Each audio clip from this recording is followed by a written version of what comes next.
views expressed in this program do not reflect those of KUCI, its management, or the UC Board of Regents.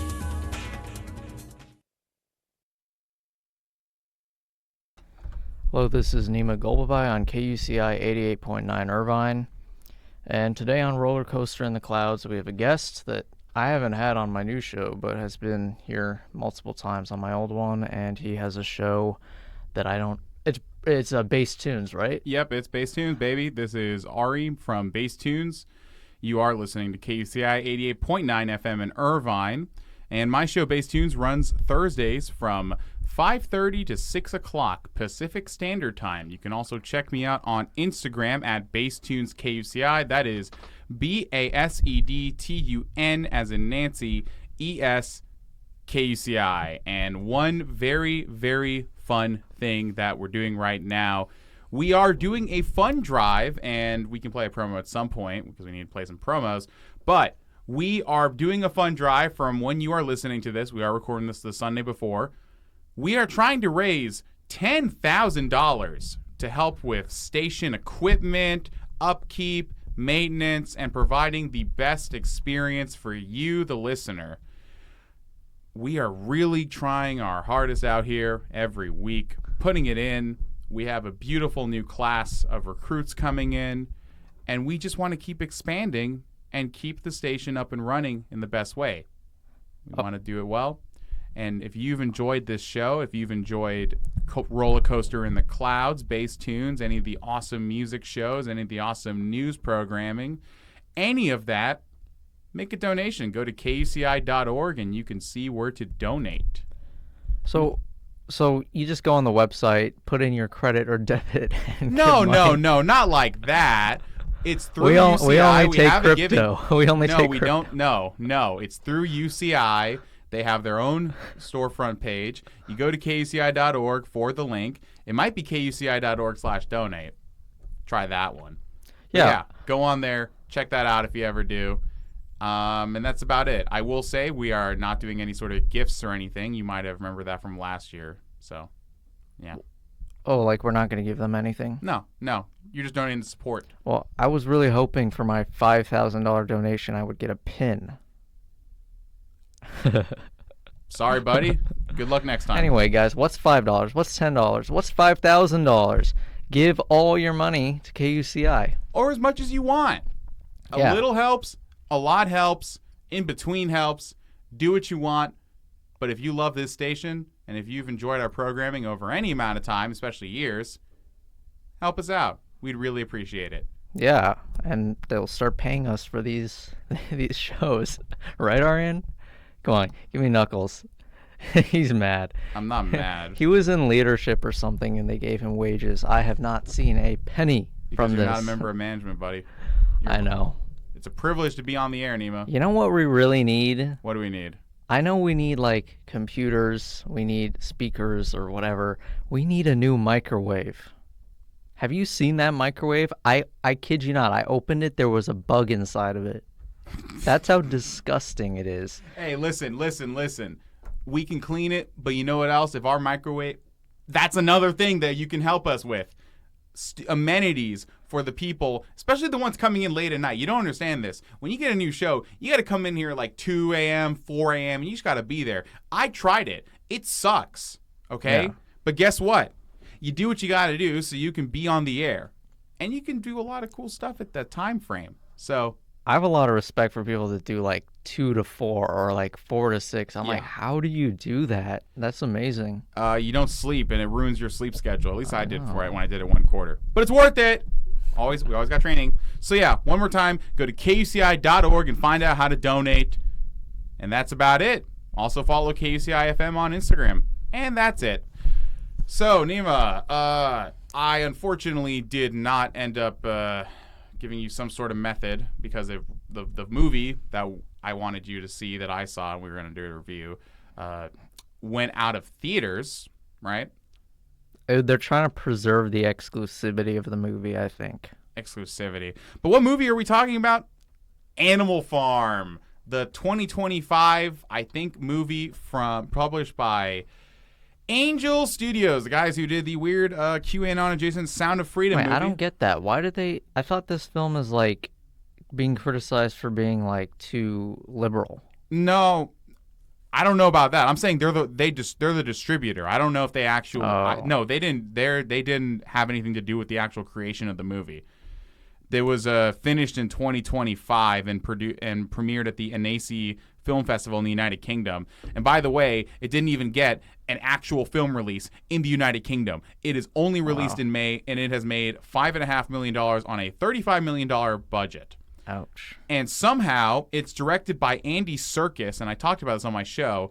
He was Gollum in Lord of the Rings trilogy. Yeah. And the only movie I've ever seen with regards to him was Venom 2. He directed that thing. Oh, he did? Yeah, and it sucked. It was the first movie I saw after COVID. Oh, really? Yeah. You know the last movie I saw before COVID was? Sonic the Hedgehog. It wasn't that bad, but it was the most 6 out of 10 movie ever. The second one's better. I need to watch the third. But this movie has like a A-list all-star cast, all right? We got Seth Rogen, Gaten Matarazzo, the guy from Stranger Things, Steve Buscemi, Glenn Close, Laverne Cox, Kieran Culkin, Woody Harrelson, and other people. Jim Parsons. What do you do? His Big Bang Theory. I don't like the show, but famous. But yeah, I knew this movie was going to be bad.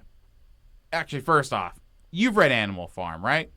Yeah, I read it a long time ago in 11th grade, but I did like it a lot. You really, and are you generally a fan of George Orwell? I do like George Orwell. However, I'm not like a super fan. Okay.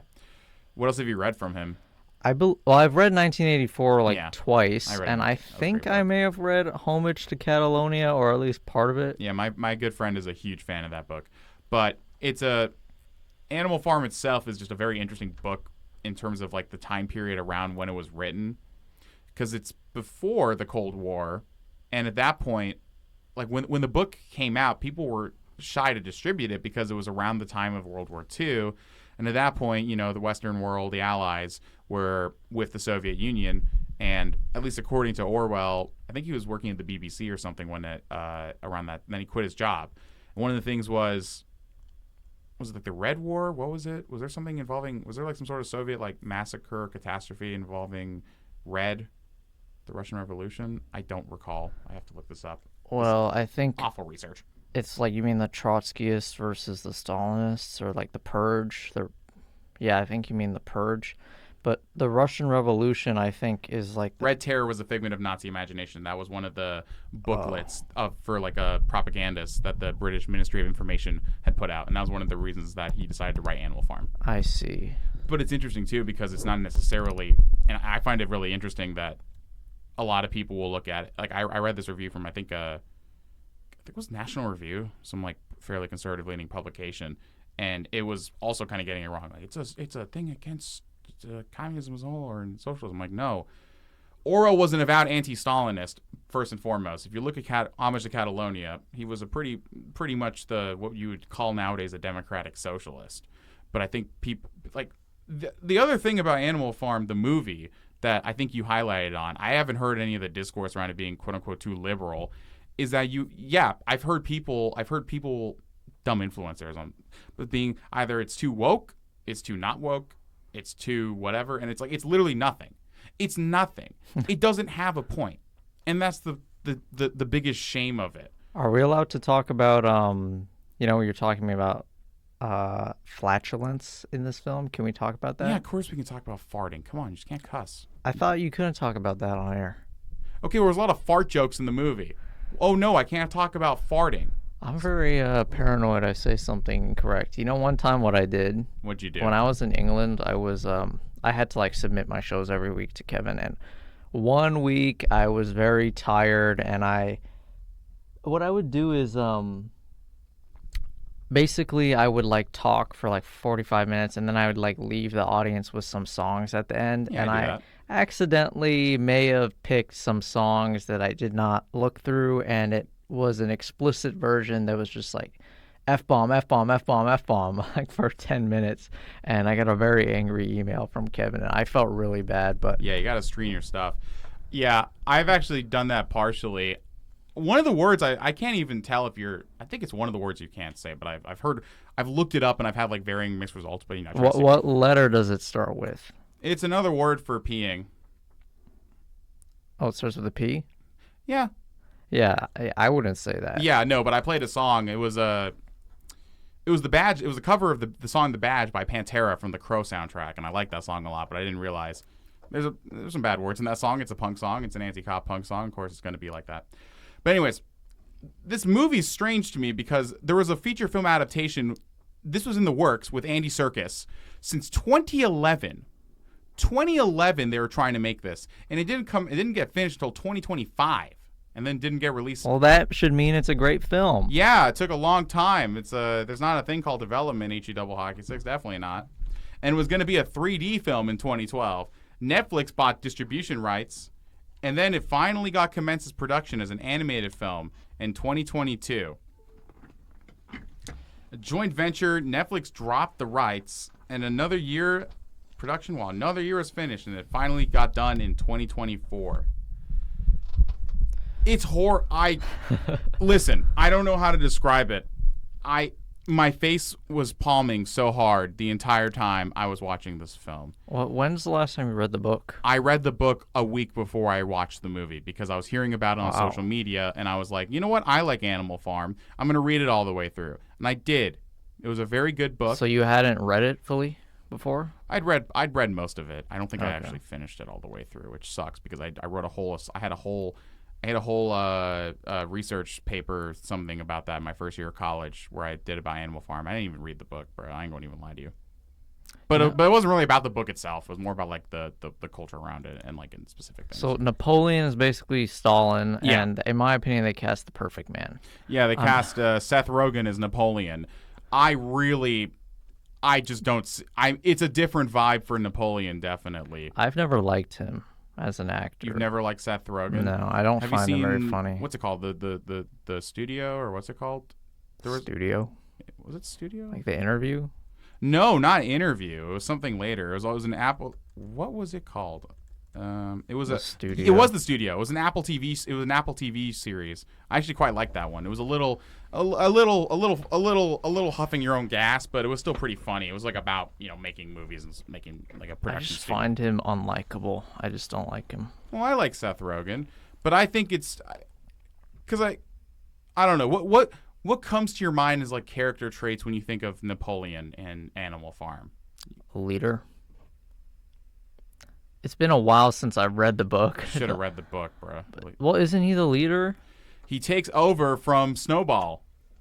Yeah, I don't remember Snowball. You don't remember anything. Okay, well, this is going to be my show for the rest of the time. All right, let's go. Well, you knew that I was coming in largely blind to this. Yeah? They don't even have a synopsis posted on IMDb, and I watched a review, but it was very, empty. There wasn't much the guy talked about. Because there's not much to talk about for this movie. I don't even know why I'm doing this right now.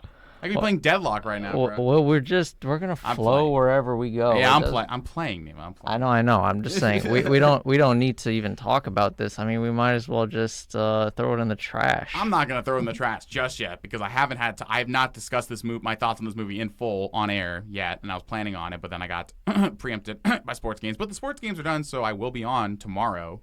You're supposed on Wednesday, right? Yep. Yeah, I'll be on tomorrow at 5:30 for y'all people PM. Let me read some reviews. Yeah, read some reviews. Let's do that because I agree with a lot of these reviews. So 63.9 is 1 stars. So let's get some good reviews up and running. You want to look for positive reviews when they're all this movie's? They'll probably be ironic. That's yeah, I'm curious about that because this movie is just straight butt. It's just straight butt. Oh, I gotta sign in. Give me 1 sec. You talk for a bit. Well, this movie sucks. I'm just gonna say that, and the reason why is because I feel like it takes anything that's considered non-controversial and just dilutes it. The whole point about the movie, I get it. They did this thing where they try to modernize it. So there's in the modern day, and it does kind of take more of it does retool some of the satire and critiques to be more about consumerism. Because in the book, one of the farmers was Pilkington, right? And in this case, instead of it being okay, well, one of the farmers comes in, and at the end, the pigs make a deal with him, and then they turn into human. They can't tell the difference between the animals and the humans because they had basically the society that Stalinism or whatever ended up just being the same or worse than what I don't know, like the Russians were back in the day. All right, so I have a review. All right, read it. But before I do that, I want to talk about a YouTube comment I saw. It was like, I don't remember exactly how it was phrased, but he was like, rewriting Orwell's work is Orwellian. Yeah, true. I mean, you can adapt stuff into the modern day. I don't necessarily disagree with it. You can take it because, I mean, yeah, who really wants to, like, do kids nowadays really care about a book about the subject matter being 1930s British farmers? No, not necessarily. But it works too because it's timeless in that sense because it's a fairy tale. All right, so this is a 1-star, and then we'll read a 10 out of 10 after this. I'm just worried they're going to be ironic. Okay, well, just try it. But that'll be funny too. Yeah. Okay, so it's animals on a farm. That's about where the resemblance of the source material ends. If anyone involved in this production had actually read Orwell's work, it's difficult to imagine how this version ever made it to release. The original story is bleak, unsettling, and especially when encountered at a younger age, quietly haunting. Yep. It's only later that the full weight of its political meaning really sets in. That darkness, the sense of unease, is entirely absent here. Instead, what we got in 2026 is something that feels like a complete inversion of Orwell's intent. The sharp allegorical edge is replaced with a rather blunt lecture on capitalism, padded out with humor that rarely rises above the level of a toilet. Yep. It's a strange combination and not a successful one. The animation style does it no favors either, lacking any real personality, much like the characters themselves. Yep. Orwell's animals, though symbolic, always carried a sense of purpose and progression. Here they feel shallow, underwritten, and just caricatures. Yep. And the ending, well, it simply is an Animal Farm. Marketed as something you might take children to see, I'd suggest almost anything else instead. It's the sort of misfire that leaves you wondering who exactly it was made for. At times it feels even like a film that a studio like Disney might have passed on and that's saying something. There are cast members who deserve far better material, though one particular name alone should give a fair indication of the level of humor on offer. So that's Seth Rogen. Yeah. That's a good jab. They wrote Napoleon for Seth Rogen, definitely. And I'll say this about it. The book didn't really the movie definitely was like, okay, we're gonna make Napoleon oafish. We're gonna make him like a fat, lazy oaf, and we're gonna have him sort of. And I see the quote unquote was too liberal because a lot of the reviews were like, oh, it's very Trumpian, but I'm like, 2% maybe, just like saying what did Napoleon's like? Oh, I'm the very best, one of those weird one of those weird like bigging up himself type of Trumpisms. thing. On a theoretical sense, but in terms, it's more of like, oh, this guy's stupid. This guy sucks. Oh, Snowball's boring. Why don't you guys listen to me? We can have fun. We can just like eat all the grain. That's sort of what it was in the movie. One thing I liked about the book is like it was just very cute to imagine they were all animals like having fun. Well, they weren't really having fun, were they? They were like not having they were fun, sicking dogs on people and starving. But like, interacting. It was very cute. But the woman's last sentence, she says, if this had been released under a different title, it might have stood or fallen in its own merits. As it is, it trades on Orwell's name while discarding everything that made his work endure. I agree. The sort of general plot, in a sense, is sort of the same, but they get rid of Old Major, and the beginning of Animal Farm being as is entirely different because instead of Manor Farm, they listen to Old Major, who's supposed to be, I think, Lenin, and he's like talking about animalism. Oh yeah, I remember that. Yeah. That ends up being instead, okay, so the Manor Farm's repossessed. They get sold to Pilkington Industries. So instead of it being another farmer named Pilkington, she's a billionaire, like a tech billionaire who's going to slaughter the livestock and just like own all the land. And she's voiced by Glenn Close, and she drives a car that looks a lot like a Cybertruck, and she like owns a whole mall. and Napoleon and the pigs go shopping, and it's like, us pigs need to stick together. You know what I mean? So it's like weird. I'm like, okay, if you want to do these ideas, you can do them, but not as Animal Farm. It has nothing to do at some point with the book. And I'm like, why do we have them drinking? Oh, and they can't even say alcohol, by the way. They call it naughty juice. It's a PG-rated movie. I get it, okay? You can't talk about that stuff. Bruh, ask me. I got to ask somebody from the MPAA saying, can I talk about alcohol in a bad way? What do you mean I can't mention that people drink beer, bruh? I don't know. And I mean, and there's like a weird fight scene that's in a flooded thing. And the way that they handle the all animals are equal, but some are more equal than others, the way they use that phrase is like at a political rally for Napoleon. He's like, I'm the greatest. And that's like a chant instead of just, it's stupid. It should have never existed. And I was offended and ashamed, and I was upset at the audience members. I talked to some of them after the movie. It was mostly just old people, okay? And they were like, "Oh, it's very clever." I'm like, "No, it's not. Have you read the actual Animal Farm? Are you that stupid? Is your brain that combobulated and mushed out?" It hit you over the head with all of its messages and left nothing to the imagination, nothing to make people think. It's the worst sense of kids are dumb and kids can't be challenged in a negative emotional way. It's the worst of those two put together. Orwell is turning so much in his grave he will make wind-generated power. The animals don't need no windmill. That's all I got to say. All right, Arian. Yes. So before I read the 10 out of 10 review, there's two other adaptations that I found. One from 1999 with a 6 that's, I believe, live action or something. It's puppets. It's like Jim Henson's Creature Shop did some of the puppets. And then there's one from 1954 that is actually rated pretty well, but 7.2. But apparently it was partly funded by the CIA. It was they bought the rights. You can look it up. Amazing. Yeah, it's literally CIA propaganda. And somehow the CIA propaganda from the Cold War was a much better adaptation. And the other thing I don't like about any of the Animal Farm adaptations. Have you seen the other ones? No, but I've read about them and I've seen reviews, and I plan to watch the 1950 something one. Is that they all end up with the happy ending. The animals in the 1950 one, they rise up against Napoleon, and in the 1999 one, just kind of just like cuts to, oh well, it's over now and it's good. I guess it was sort of like they're trying to do like end of Cold War, like the Soviet Union just kind of just collapsed. They didn't like And I'm like, why not just have it end at the part where the animals stopped? They they looked, and the pigs, they couldn't tell the pigs and the humans apart from each other. And the way they did that scene visually represented in the movie, in the new one, was horrible. I thought that the movie looked AI generated, bro. It dead looked AI generated. Okay, so let me read this review. Yeah, then we gotta move off of this topic. Such a great movie with important parallels in today's society. Movie importance to kids to see. Animal Farm is a terrific movie with valuable lessons. We thought the messages were clear and on point and important to hear.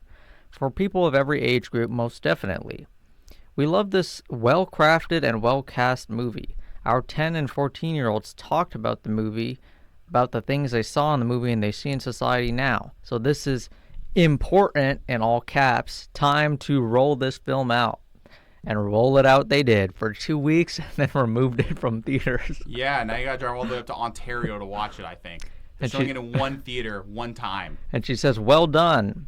For the couple of people who gave negative reviews, saying it wasn't funny, quote unquote, you were expecting the message in George Orwell's Animal Farm to be humorous?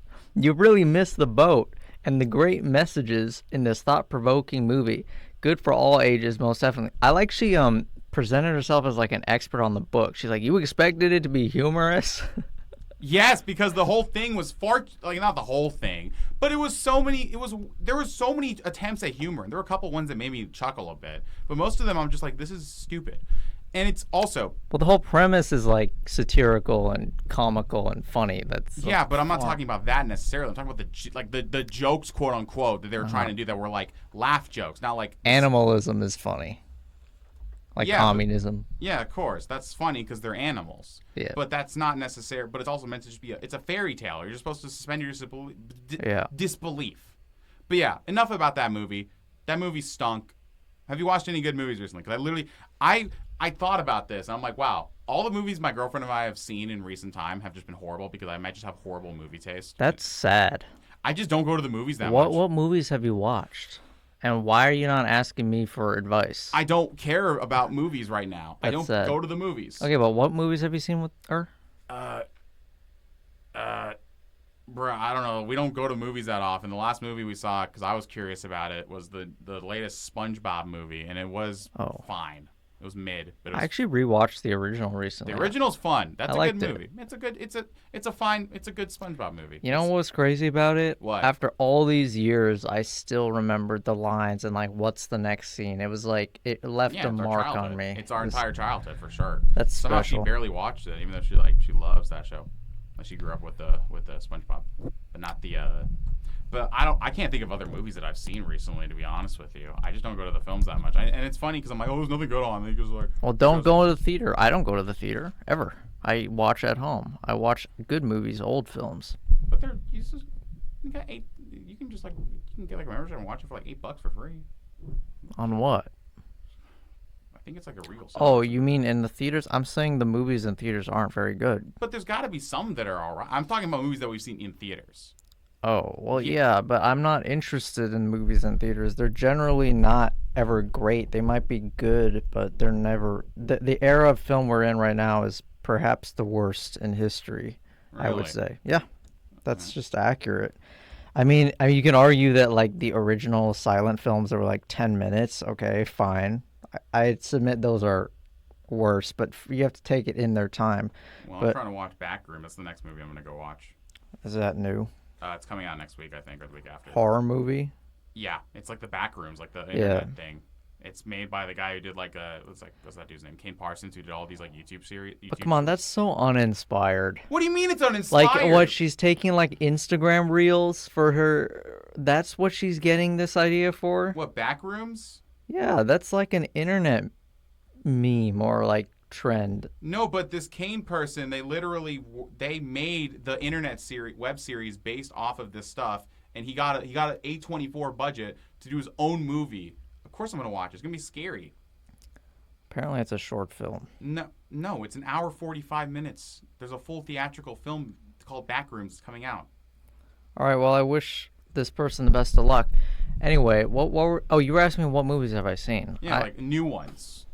Oh, new ones I haven't seen, but I watched Amadeus again with my mother. It's a great film that I reviewed on my channel, and I think it went really well. Wowie.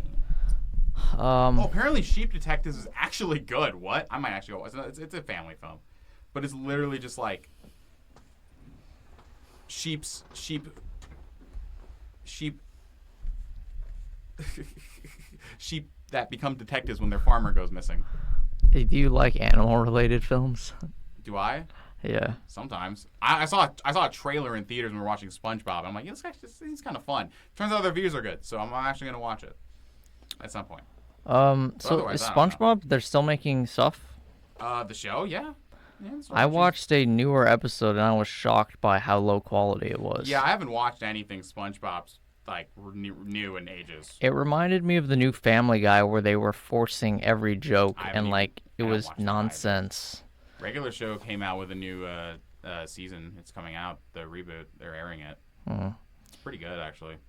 The animation, people complain about the animation style, but I thought it was basically like the exact same show, just like 8 years later. And isn't there like a rebooted SpongeBob that's meant for like really little kids? That's Camp Coral, I think. Camp Coral, yeah. They wanted to do that for a while. I'm not watching that. Patrick's got his own show now. It's like everyone like became celebrities or like a brand. The Patrick brand has expanded to his own show. Well, yeah, of course, because like it's SpongeBob.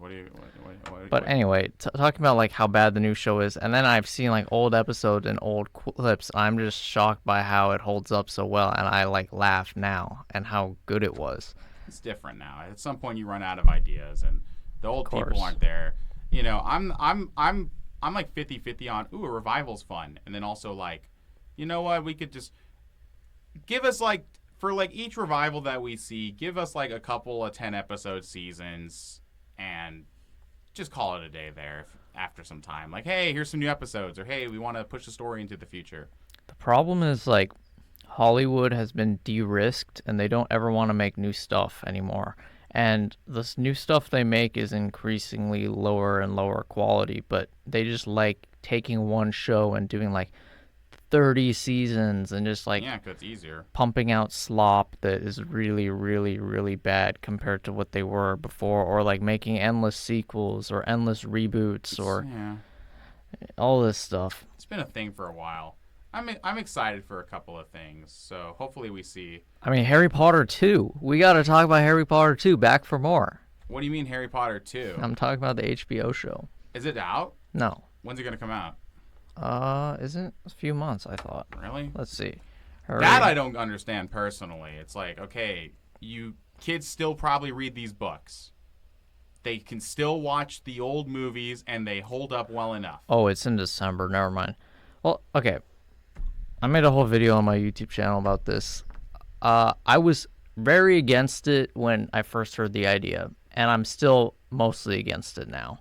However, I don't think a TV show can ever be considered a full reboot of a movie. I don't. Are we actually recording? Yeah, we are. I see the. Oh, okay, my bad. But I'm actually recording on my computer too, in case we screw okay. up. I'm Continue, very sorry. paranoid about this stuff. Yeah, so I made a whole video, and I'm like, my main reason why I'm okay with them making it is I don't believe a TV show will ever actually replace a movie. Yeah, they're gonna try to go more in depth. They're gonna have a whole season Right. based off of the books. So, With Philosopher's Stone, that's going to be a real pain. yeah, because it's a pretty small. The movie is like essentially everything. Yeah, it's only once you get to the later books. Like, I want to see the Quidditch World Cup. I'm sorry, I like that part. Right. That was a Do cool a whole part. episode on that. Whatever. Or a lot of the stuff they cut out of Half-Blood Prince as well. Like Dumbledore destroying the ring. Oh, is that whole part removed? Yeah, Or is just like kind of off screen? Like, doesn't it? Is the whole thing was like his finger being messed up and like they take Harry on the he takes Harry on the boat and he's like, oh, drink. I need to drink. Give me this. Well, that's all in the movie, but he doesn't destroy the ring on screen. But he mentions near the end when he figures out that It's a Horcrux or whatever. what the Horcruxes are. He says like, when you brought me the diary, I knew it was very powerful, and he shows the ring, and he's like, it can be very hard to destroy, and then he like gestures his hand towards the camera, and it's basically, you know, that's how his hand became like that. I enjoy the movie, and I think the ending of the movie is like one of the finest. I'd say it's one of my favorite film moments, period, but in the series I really like it. But the problem with Half-Blood Prince, the movie, is they like switch loads of stuff in the book for like teen romance moments between like Ron and Lavender Brown and Hermione and Ron, and Harry's just there crying with Ginny or whatever. Yeah, I think that maybe they just hammed it up a little more than it actually was in the book.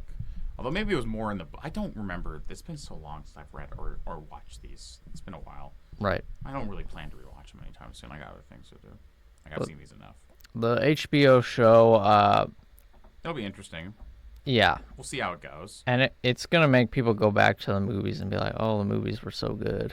I mean, yeah, if you want to spin in a different, if it's, I don't think it's, I think it's a little soon, personally, to do this whole thing. But then again, it's like, well, Fantastic Beasts kind of failed. So what else, Yes. what are you going to do if you're Warner Brothers?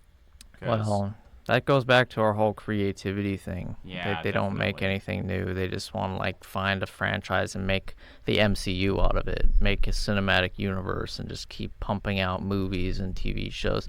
And in Marvel's case, they've been losing a lot of money on that type of thinking now that the quality has dropped. So yeah, we're in a lull in terms of like MCU related things for sure. I mean, I thought Fantastic Four was okay. it was so hard to watch. It was like It was okay. so lame and overrated. Like, yeah, compared to a lot of the other junk they've made, it was okay, but it was so cringe. It was like Pedro Pascal and this blonde lady that looks like someone I'm not gonna say. Do you know what I'm talking Oh, I about? don't know what you're talking about. Her initials are B and B. I'm not even gonna act like I know what you're talking about, and don't say it. But you know who I'm talking about. Yo mama knows who I'm talking about, bro. Okay, anyway, she looks like this one, shall we call actress, and she's just like, she had the worst ending for like her overcoming the villain. She was like, it was like a Rey Skywalker moment where she was like, "You're not going to take my baby," and she's destroyed Galactus, and it was like, yay, and that's the movie. And I found the whole thing where Pedro Pascal was like, he demanded too much of a price. I wouldn't hand over my baby. It was all cringe. I didn't like it. Baby, bro. It was a fine movie. It was okay. Nothing amazing. But yeah, I don't know like where we're gonna go in terms of all of that. But you know what? I gotta say this right now. We still need your donations for Fund Drive. Oh, should I play the... We will in a second. But here's the thing. Why'd you choose to get involved here at KUCI all of those years ago? Me? Yes, you. Oh, I thought you were asking like the audience. No, I'm talking about us as two hosts who've been on the station for years. Come on. Yeah, well, I was inspired by the fact you did it. Oh, yeah, I put him on. Right, I forgot about this. And then I had loads of experience on my own YouTube channel talking about movies. So Exactly. I was like, that sounds fun. So I did it, and yeah. How's it been? It was fun. It's fun. And when I took like a quarter off, I did miss it. Yeah, I've missed it every time I've had to be able to miss it. And I had the same thing. I'll tell you my story real quick, then we can do the pitch break. Here's the thing. We at the station, I knew about this because of an email. I didn't see the email. I was in a Discord my first year, summer leading up to it. And someone said, oh, there's going to be there's a radio station at UCI. I was coming in as first year. And I jumped for joy. I was like, you got to be kidding me. This is like literally everything I've wanted. Me personally, I'm a little weird because I'm like, I love old television. I want to be on the radio. I want to do TV. You know, I like if I had a public access, if there's a public access station that would allow people to actually do stuff, which they don't anymore. We got the internet now. Then I would be on there every day. It would be so fun. But this was amazing, and that's the reason why I did it. And listen, I met so many cool people. I've learned a lot about music, media, how to speak better. I've made good friends. I've learned audio engineering. I've gotten better at media, like filming and all kinds of cool stuff. And it's just really awesome to be able to share what's on my mind and all the cool music and media and whatever you want to call it, anything on my mind with you, the listener, and have it go out to the whole Orange County or most of Orange County. So, you know, it's been the one thing I look forward to almost the most every week. So, honestly, listen, there's so many people like that who've come to the station. You met your girlfriend here. No, I did not. I'm just trying to make it sound even more romantic. Oh, my goodness. You met in Studio A. No, I did not. Yeah, I know. I met her on the phone, on Google. But go to KUCI.org to donate. Listen, I got so much love for this station, and with your help, we can hit that $10,000 goal, and we can really make this station a huge powerhouse. All right? So go to KUCI.org. Yeah. And if you don't believe me or Nima, and I understand if you don't believe Nima, we got some former KUCI alumni who can help explain it to you. I'm setting up my own page, goes to direct deposit my Chase bank account. Now listen to some alumni who also have some cool stuff to say about the Fund Drive. Warren Bobrow. I was the KUCI alum the years 1981 to 85 and program director from 84 through 85, asking you to support KUCI during its Fund Drive, May 18 through 25. Your support allows KUCI to be at the vanguard of music, public affairs, and sports for the Orange County community and well beyond on KUCI.org. Your support makes this radio station happen, and we would love for you to help us out. You can do so by going through 25. Support KUCI. Zot, zot, zot.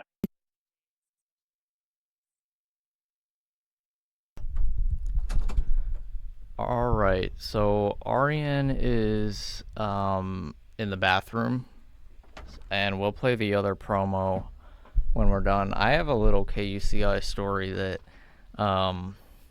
happened to me like I think a week ago. I was out with my cousins from Canada who were in visiting, and So we were at Fashion Island, and the dad left the car to go get his son, who was kind of throwing a temper tantrum. And I look at the radio, and it was KUCI on. I was like, what are the chances of this? KUCI, these people from Canada are here in their car, like flipping through radio. And there we are, KUCI. And I told I call her my cousin. She's not really my cousin, I don't think. I don't know. She's like my second cousin, whatever it is.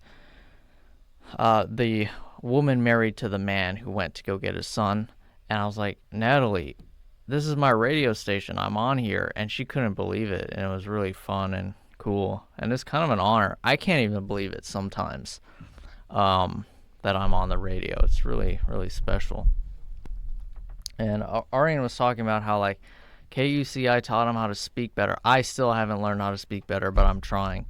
But I think KUCI has taught me, or has helped me, just, go into the deep and just talk and learn how to, like, be somewhat entertaining and informative, which I think my show is pretty good. I really do, especially if you like movies. Perhaps it's more niche. I guess you have to like movies that are kind of...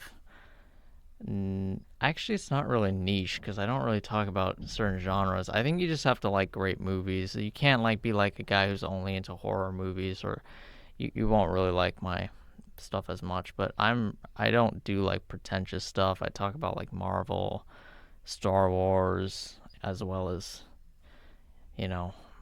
more artsy films like Godfather or whatever. But yeah, KUCI, it's been a pleasure. And honestly, go on our website, $5, $10, and you'll forget about it. If you've got, I'd say, I'm going to give you some financial advice. If you've got more than $100, that's 5% of your net worth. I'm just kidding. If you have $100, I wouldn't recommend. But if you got some free money, $5 is could be 2 sodas or 1 soda at a expensive establishment. But yeah, it would be very much appreciated.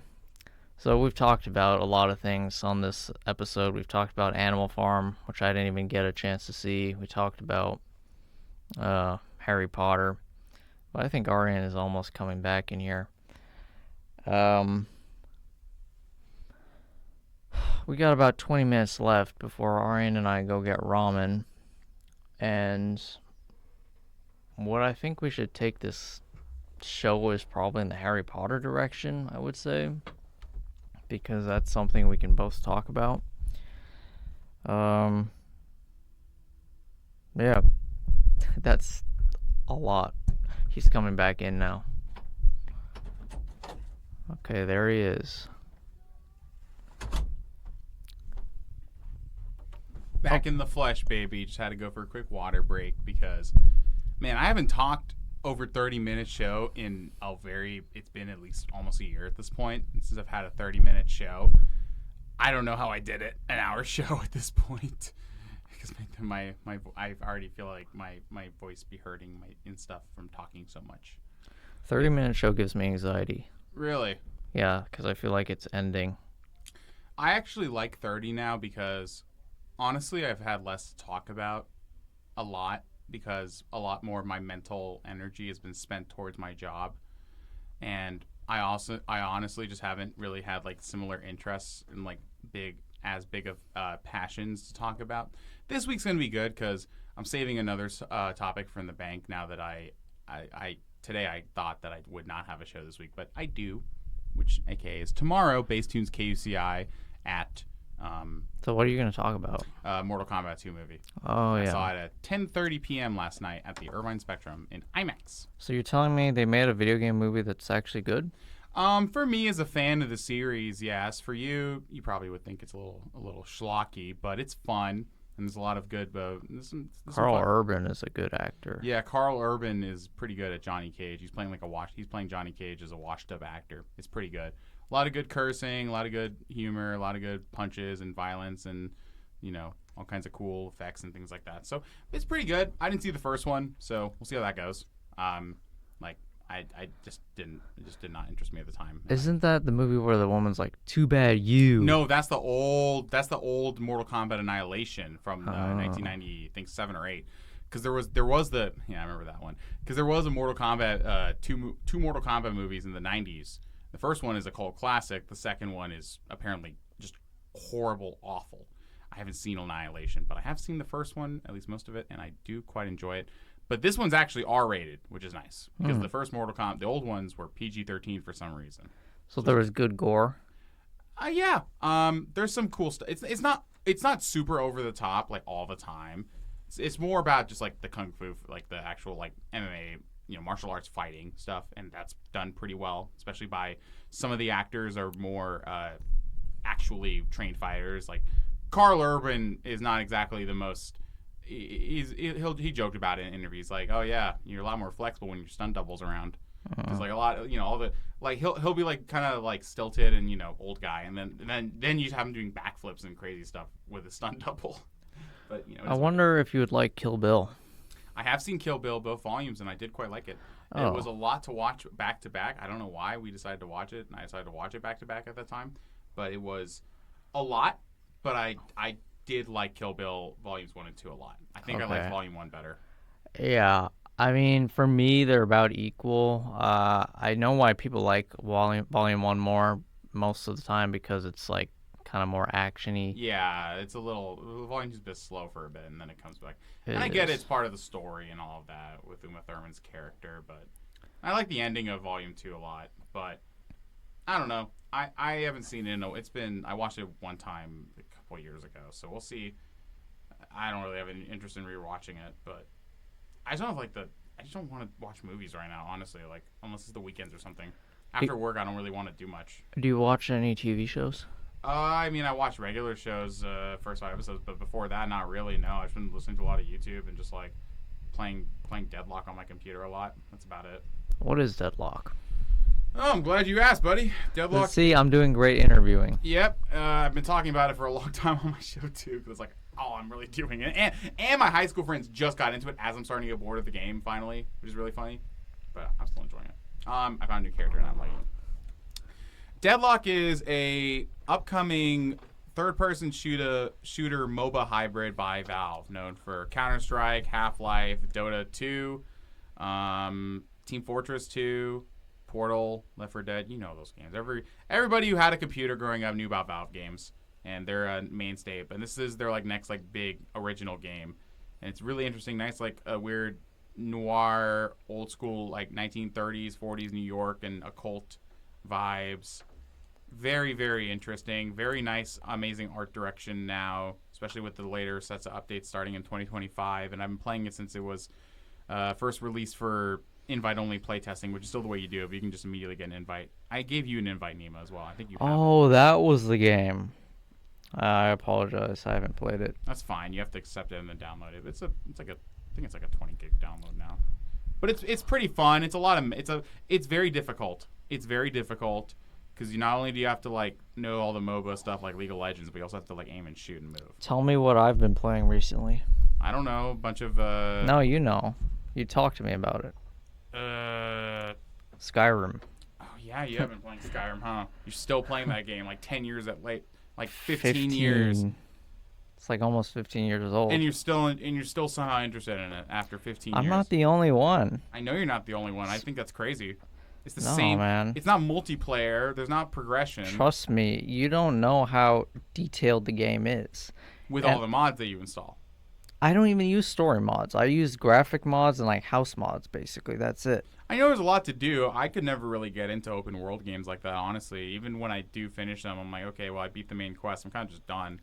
The main quest is the part I really don't do as much anymore. I prefer side quests and guild quests. I don't know. It's just I don't know. I downloaded Oblivion Remastered and I played it a bit and I was like, okay, whatever. It doesn't run that good. I'm kind of bored. I'm just going to go back to my shooters. Oblivion, I will say, it's both Skyrim and maybe to a more extent Oblivion because the graphics aren't as good and the user playability is a little bit more, you have to be a bit more into it. Yeah, it's a little clunky. You had to have got into it in my opinion, properly like back when it was released. I Now, know, I just never did. You and your cousins were the ones who were all into all into that dumb stuff. yeah, Milan. Yeah, Milan. I miss that guy. I saw a picture of him recently, believe it or not. What does he look like? It looks better. He cut his hair. Oh, where is he? Somewhere in Minneapolis. Oh, he's still around? Yeah, He's just, I haven't talked to him though. hopefully I can reach out to him one day. Hope he's doing well. That's one of Nima's cousins who's older than us, and he was always a fun guy to talk to. He's always very into like Elder Scrolls, big into Daggerfall. He got me to try Daggerfall. Fucking Daggerfall is a nightmare. Yeah, that one's. There's like a new Daggerfall. What's it called? Like Daggerfall Unity or something like that, where they remade Unity, and there's like more modern friendly control schemes. And things like that. I think the map size of Daggerfall is like supposed to be the size of the United Kingdom. Yeah, but there's not. But it's all like procedurally generated. Like Exactly. It's just like somehow way it's like, too big. I can imagine that it's kind of like playing Starfield, except Uh-huh. I was okay with Starfield. I played it up until basically like right till like the end. I didn't finish it. Well, It was okay. I will go crazy when Elder Scrolls 6 comes out. I think that game is going to be like the biggest game ever. I just hope that it's not a disappointment. I think it will after all of these years. If they really, because of all, here's the thing. I feel like Starfield was supposed to be this huge like technical leap forward in terms of like how the game is structured and things like the engine, and it's like okay, you're doing, but I'll say that I think Elder Scrolls fits better with the way that their whole system is structured than something like Starfield, because Starfield has like you're going to space travel, but it's all just sectored zones and you're just loading between them.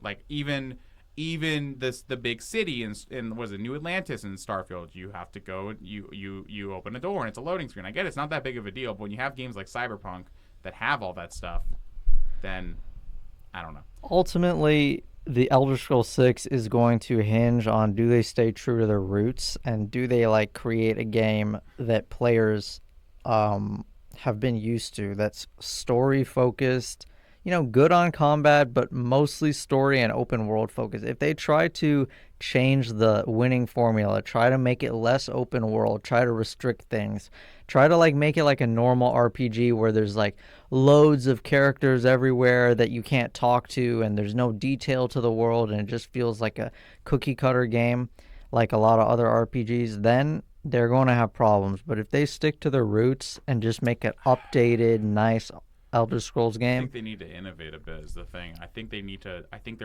people are starting to get a little tired of their formula. oh man, you don't know Elder Scrolls. People think Skyrim isn't like is even a lot of. It's not a lot, but even some people are like, oh, Skyrim's too lit. Like it's not to the standard. I think if they do, like what's that game? Kingdom Come Deliverance 2? That seems like a good modern example from what I've seen of like an open world game, an open world sort of fantasy game with really good emergent gameplay and details in that sort of thing. And I feel like they could take some notes from the way they innovated. I know the Elder Scrolls fan, they don't want another type of RPG. And about Skyrim, most of the majority of the criticism is about the bugs, but the fact that people like have been playing almost 15 years past the date of a game that is known for bugs, that doesn't get updated, that the re-releases really are nothing but slightly better graphics. The fact that people have been loyal to this game, you can't find another game that has that level of loyalty. It's not Fallout 4. It's not like any other game from 15 years ago. No community is more active than the Skyrim community, I would say, of any game, other than like GTA. But yeah, I would say GTA. It's not Red Dead 1 either. I mean, I'll say in that front, I don't know. I think by innovate, I just mean like go more into like lean more into the in-depth nature of their earlier titles. And, I think they learned some things like that with Starfield from like Fallout 4, but they went back on some other ways. On Bethesda's end, I really don't understand why they didn't just say, I know that they're a small studio for how much money they are and how much prestige they have. They don't have that many people when you think about it. Why didn't they just say once why didn't they have a Fallout game in the wings when the series came out? Why weren't they even working on one? They're not working on one probably. They're working. They worked on Starfield because they thought it was going to be the biggest thing ever. It's going to be their new thing. They're going to put all their time into. Then they were like, "Uh-oh, this game's not doing well. Oh, people don't like it. Let's make an expansion. Okay, let's fix it up a bit. Okay, now we have to cut our losses on that one and jump forward to Elder Scrolls 6." Why didn't they fast track a Fallout game at this point? Because it would have made them, business-wise, it was the perfect decision. People loved, and I haven't seen it, and I've heard very good things, and I need to watch it at some point, the Fallout series. Oh yeah, I heard that was good. Yeah, and so much interest in Fallout, or at least have the Fallout remaster ready. They're still working on that Fallout 3 remaster, and I'll probably play it. People are going to get so mad if they release another remaster instead of releasing Elder Scrolls 6. People really don't want... They know they're not... People know at this point that Elder Scrolls 6 is not coming out for at least another, 3-4 years minimum. It's not. Yeah, probably. And I hope that it's all... Yeah, that's the thing. It's I hope that... Is it really going to be a 15-year leap forward? It doesn't have to be. When you have such a tried and true, it's like a Rolls Royce. If you look at the Rolls Royce body, it hasn't changed much in 20, 30 years. They have a tried and true classic style that people love. They don't want a car to look like something that you see on the street every day. They want that feeling of classicness. I'm not saying make it like other RPGs, dude. I'm saying expand on what works well, and make it a leap forward for Bethesda. I'm not saying make it I don't know what other RPGs you're talking about. What, Avowed? Is that one? I liked that game. It was fun. That was funny. I liked that game. I did. I played a bit of it. It was fun. Okay, we're running out of time. Are we? Yeah, so you want me to play the promo, right? Okay, so one more thing, all right? Let's close this baby out here. Hold on a second. I gotta pull up what we have right now. And now a word from our sponsors. Now a word from KUCI. Listen, dude. One more time for all you listeners out there. KUCI, Orange County's first, and I don't know about best, but probably best, because I don't know the other ones. We are the underground for Orange County. We've been playing the things that nobody else is going to play on the radio. You tune in, you hear some top 40, you hear Iceman. Do you want to listen to Drake? I don't know. If you don't, come to KUCI. We literally won't let our staff play these types of music because we want to keep it underground. We've been here since 1969. All right, that's a long time, and we're still kicking, and we're still putting out the great PA shows talking about the stuff that you wouldn't hear on the radio. You'll be hearing the music that you do not know about. We heard it first, and you heard it first through us. It's KUCI, the sound of freedom. Not that, buddy. Not that. We've been on air for so long. We've had so many beautiful artists come in, so many classics. We're running out of time. Mark DeMarco. Here's the thing. Go to KUCI.org to donate. Fund drive. We're going till Friday, so you have 2 days from this time you're hearing it to do it. Donate, please. We're trying to get 10,000. Also follow Base Tunes KUCI on Instagram for my show. Thank you, Nima, for hosting me. Okay, see you guys. It's Smitten Kitten from 9 Lives here. I started hosting at KUCI in 2019, and now I'm here to ask you to visit kuci.org and pledge your support during our fund drive, which ends on May 25th. KUCI is more than just a radio station. It's a platform for diverse voices and eclectic sounds. With over 140 volunteers, we bring you the music and discussions that matter. Your donation helps us continue this work, so please visit kuci.org and help keep community radio alive and thriving.